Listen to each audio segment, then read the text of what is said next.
Greetings YouTube, this is Mike Haley7.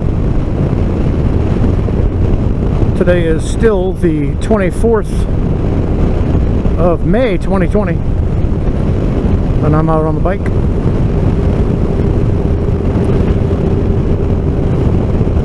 And today I'm talking about things I love about my motorcycle. Continued.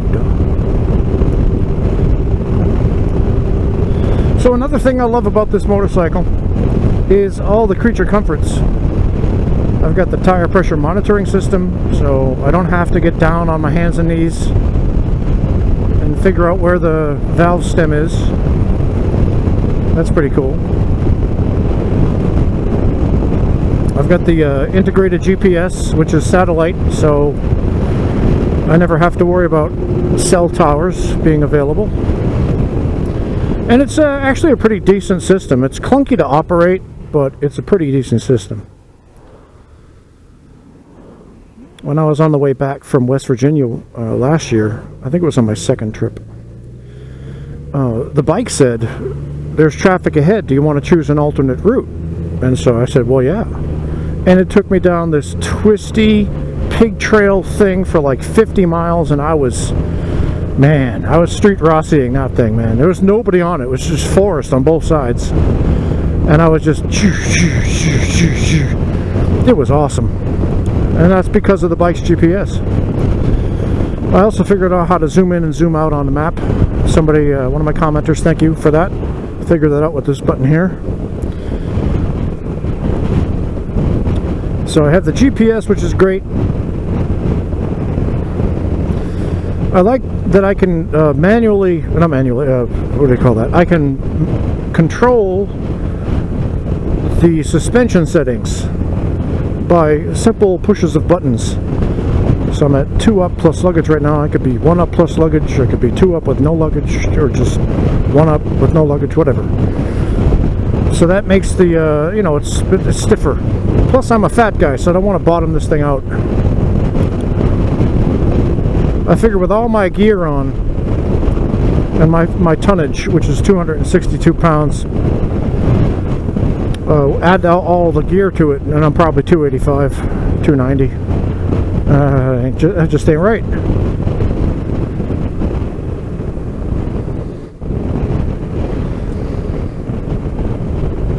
Hopefully I'll sweat some of that out today.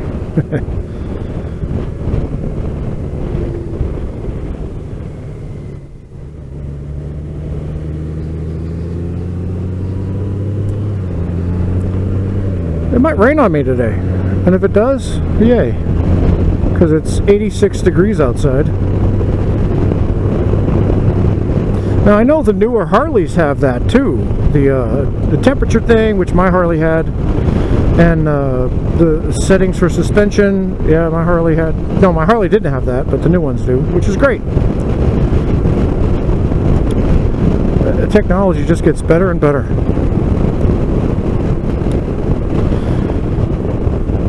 What else do I like about this bike? Let's see, I'm looking at all the different buttons.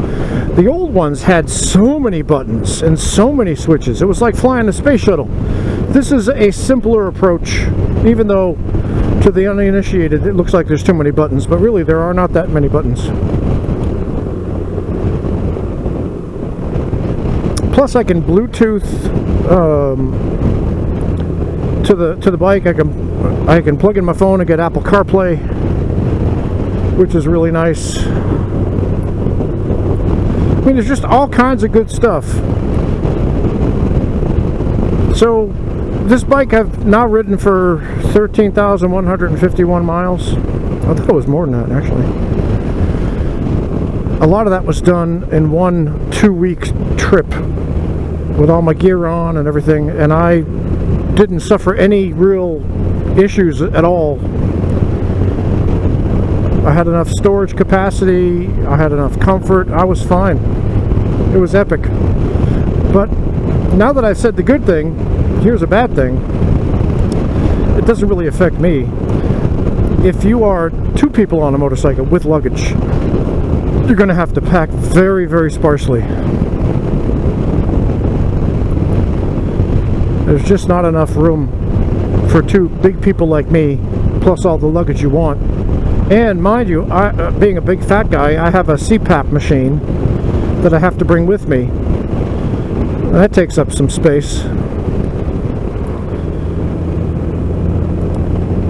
So if you're looking for grand touring for 2 up, older, fatter people with a lot of luggage, this is not ideal. Although I have heard of people fitting on a hitch for this, so you can have a little trailer behind you. And there are options, but I don't know. It seems to me this bike is too small for 2 regular American-sized people.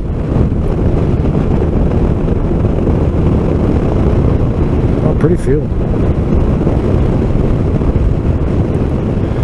Some of you may disagree. Indicate in the comment section. Mind you, I have already mentioned that you can pack smart,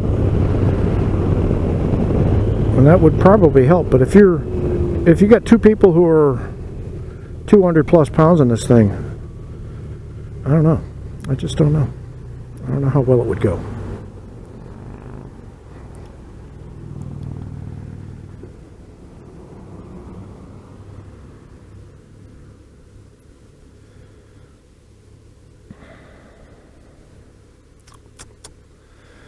Oh, there's that 5G frying my brain.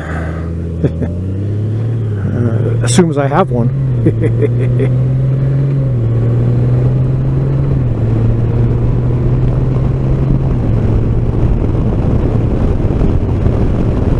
Beautiful clouds today. I hope the camera's picking this up.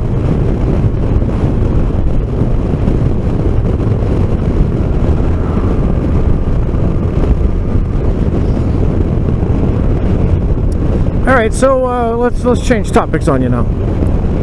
So I've been working at home since March 17th or so.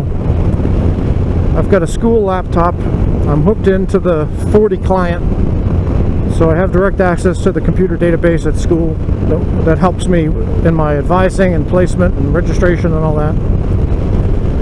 We use Microsoft Teams, we use Blackboard, we use the various things on the WakeTech website, and I'm able to manage my entire program from there, from a laptop at home. I have good internet, I've got broadband, so that is not a problem. My program is now about 80% capacity, so 80% of the seats are filled, and for the summer that's pretty darn good.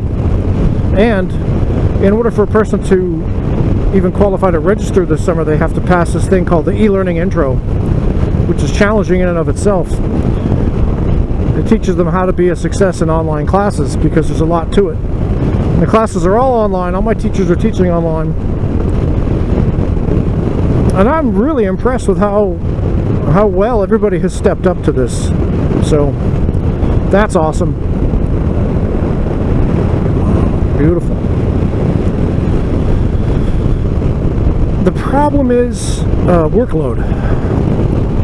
When you're in the office, you have moments where you have to get up and go to the printer, go get supplies, go greet students in the lounge, go talk to colleagues, and you jibber jabber a little bit here and there.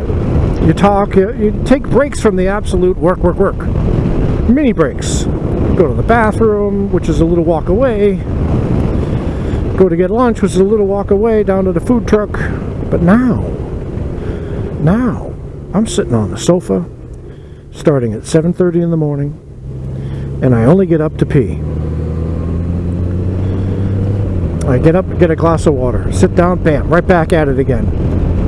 Answering emails, answering chat messages, sending emails, sending chat messages, accessing the database and all the different functions that I have to do. Constant, all day. I look up from the computer, it's 12:30. I get back to work, I look up from the computer, it's 5:30, 6. It's rough. It really is rough. And my shoulders start to hurt because, you know, I'm sitting in a different position. It just feels like it's on you. There's no separation between you and work. and you know, do that day after day after day after day, it really starts to wear on you. And then of course, out of habit, you check on your phone on Teams and there's people chatting you at midnight. I don't get the notifications, but if I go on there I can see, and it aggravates me. Like, why would you be contacting me at midnight? And I know maybe they're working or whatever and that's the only time they had, but it's just aggravating. So it really is important to create barriers. There's a lot of problem solving you have to do, because how do you do X, Y, and Z online when you've always done it in person before? That kind of thing. So I've had to stretch my creativity, which is nice.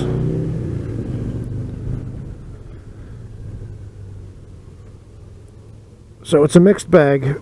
Would I prefer to work from home? No. I would prefer to be in the office. I've gained weight because of this. Not good.